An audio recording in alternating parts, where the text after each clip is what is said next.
নমস্কার বন্ধুরা, welcome back to my channel. আশা করছি আপনারা সকলেই খুব ভালো আছেন, সুস্থ আছেন, সাথে আমিও ভালো আছি। যথারীতি চলে এসেছি একটি নতুন ভিডিওর সাথে। দেখতেই পাচ্ছেন আমাকে, আর আমার চেহারা দেখে আশা করি বুঝতেই পাচ্ছেন চেহারা একদমই পুরো খারাপ হয়ে গেছে, চোখ মুখ বসে গেছে, ভেঙে গেছে। তার একটাই রিজন, সেটা হলো আমি এই ইউটিআই থেকে রিসেন্টলি রিকভার করে উঠেছি। মাদারহুড হসপিটালে আমি ভর্তি ছিলাম, গড়িয়াহাট কসবা। ওখান থেকেই আমি ডিসচার্জ হয়ে বাড়ি ফিরেছি। আর বাড়ি ফেরার পর থেকে আমার শরীর একদম ভালো নেই। হসপিটালে তো ছিলই না, আপনারা দেখেইছেন। আর বাড়ি ফেরার পরেও একদমই শরীর একদম সাপোর্ট করছে না, শরীর একদম ভালো লাগছে না। মাঝে মাঝে পেটটাও টাইট হয়ে যাচ্ছে। জানি না এটা কতটুকু কমন বা কিছু। লেগ ক্র্যাম্পস আসছে, সাংঘাতিক সিভিয়ার লেগ ক্র্যাম্পস। আমি জানতাম না যে প্রেগনেন্সিতে এই সময় এসে এতটা লেগ ক্র্যাম্প হয়। এবার আমারই এত সিভিয়ার হচ্ছে নাকি সবারই হয় তাও আমি জানি না। আপনাদের মধ্যে কাদের কাদের এই লেগ ক্র্যাম্পসের প্রবলেমস আপনারা ফেস করেছেন অবশ্যই কমেন্ট সেকশনে জানাবেন। আর যদি এর কোনো প্রতিকার থাকে সেটাও আমাকে জানাবেন, খুব হেল্প হয় আমার জন্য। একটা গুরুত্বপূর্ণ আপডেট দিতে চলে এলাম। যেহেতু আমার শরীরটা খারাপই চলছে, আপনারা সবাই জানেন, আমি বলেছি। তো গতকাল গিয়েছিলাম আমি গাইনি কেয়ার। তো গাইনি কেয়ারে যাওয়ার আমার কারণটা হচ্ছে আমি হসপিটালাইজেশন হয়েছিল, যেটা আপনারা তো দেখেছেনই হয়তো ভিডিওটা। তো তারপরে আমার ডিসচার্জ হয় 2 তারিখ, মানে 2 মে 2026 সালে। তো তারপরে বাড়িতে আসার পরেও আমার কন্টিনিউয়াস লিকেজ হয়েই চলেছে। লিকেজ বলতে অ্যামনিওটিক ফ্লুইড লিকেজ আর কি।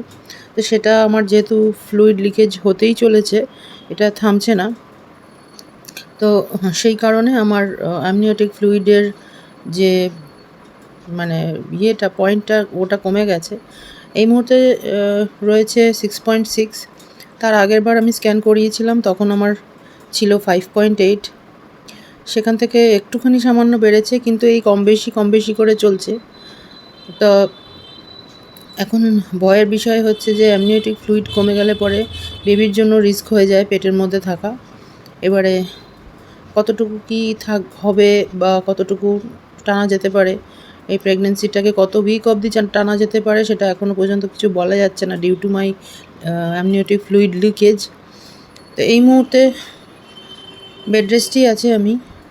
তো কালকে যখন গাইনি কেয়ারে গিয়েছিলাম, তখন ডক্টর অভিষেক দাগা, যিনি আমার আইভিএফ ট্রিটমেন্ট করেছেন, ওনার সাথে আমার দেখা হলো। তো ওখানে ভেতরে যাওয়ার পর আমার একটা এমার্জেন্সিতে একটা স্ক্যান করা হয়েছে, ইউএসজি। তো ইউএসজি করার পরে জানতে পারলাম যে অ্যামনিওটিক ফ্লুইড লিকেজ অবভিয়াসলি কম তো আছেই। তো সেটাকে কি করে মিনিমালাইজ করা যায়, সেই বিষয়ে তো কথা হলো যে হয়তো একটু কম বেশি মিনিমাম করা যেতে পারে, কিন্তু পুরোপুরি তো থামানো যেতে পারে না।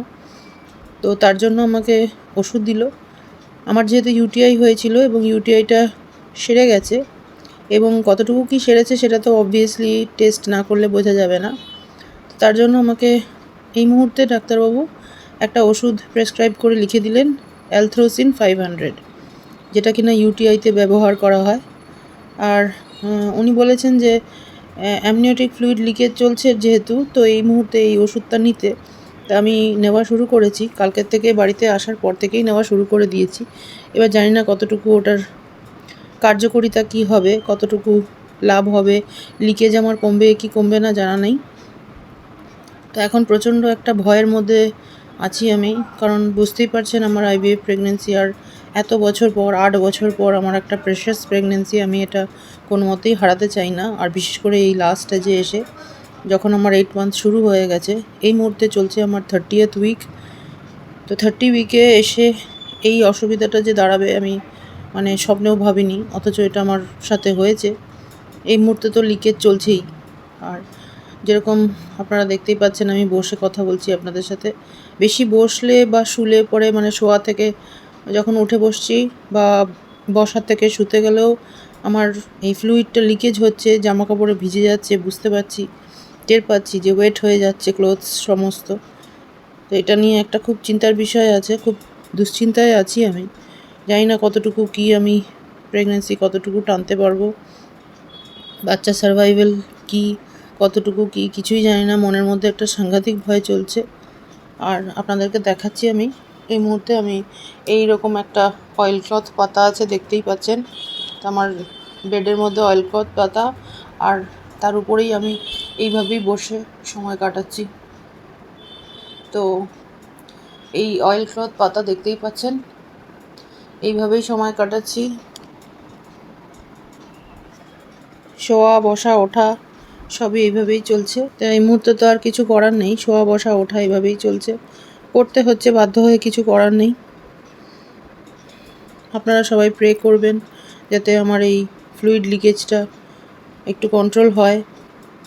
বন্ধ কতটুকু হবে তা তো জানি না, কিন্তু কন্ট্রোল যদি হয় তো হয়তো প্রেগনেন্সিটা টিকতে পারে। তো এই হলো আপডেট আমার শরীরের। আর আপনারা তো অলরেডি জানেন আমি কিছুদিন আগে মাদারহুড হসপিটাল থেকে ডিসচার্জ হয়ে বাড়ি ফিরেছি। তারপর থেকেই ফ্র্যাঙ্কলি স্পিকিং শরীর একদমই ভালো নেই, একদম শরীর পুরো খারাপ হয়ে গেছে আমার। প্রচণ্ড লেগ ক্র্যাম্পস হচ্ছে, আপনাদের জানিয়েছিলাম আমার লেগ ক্র্যাম্পসের ব্যাপারে। তো লেগ ক্র্যাম্পস যবে থেকে শুরু হয়েছিল, 25 না 26 সপ্তাহ থেকে আমার লেগ ক্র্যাম্পস শুরু হয়েছিল, সেখান থেকে আর থামছে না। প্রতিদিন অন্তত পার ডে 3-4 বার করে আমার লেগ ক্র্যাম্পস আসছে, আর সেটা এত সিভিয়ার পেনফুল যে কি বলবো। শরীর প্রচণ্ড খারাপ লাগছে, মানে কিছু বলার নেই। এখন এই লাস্ট স্টেজে এসে প্রেগনেন্সি আমার 7 মান্থ অবধি খুবই সুন্দর চলেছে, without any problem, without anything.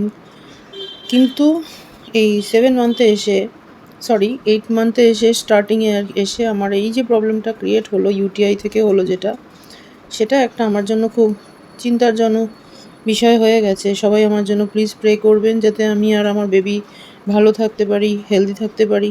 আর জানি না প্রেগনেন্সিটা কতটুকু টেনে নিয়ে যেতে পারবো, বাস একটা ভয়ে ভয়ে আছি, এটাই। তো এই হলো আমার আপডেট। এবারে আজকে তো আমি বিশেষ কোথাও বেরোচ্ছি না, বাড়িতেই আছি। আর আজকের তারিখটা হচ্ছে 8 তারিখ, আজকে 8 তারিখ, 8ই মে 2026। তো আজকে আবার অমিত শাহ এসেছেন আমাদের পশ্চিমবঙ্গে। আপনারা যেহেতু জানেন এবারে সরকার চেঞ্জ হয়েছে, বিজেপিতে সরকার এসেছে। তো নতুন এটাও একটা নতুন আপডেট। তো যাই হোক, তো উনি এসেছেন, সেই সব ভিডিওগুলোই এতক্ষণ ধরে বসে বসে দেখছিলাম আর টাইম পাস করছি। কি করব, বিশেষ তো কিছু করার নেই। আর ঠিক আছে, তাহলে ভিডিওটা এইটুকুই রাখছি। সবাই খুব ভালো থাকবেন, সুস্থ থাকবেন। দেখা হবে আবার পরবর্তী নতুন একটি ভিডিওর সাথে। সবাই খুব ভালো থাকবেন, সুস্থ থাকবেন। নমস্কার।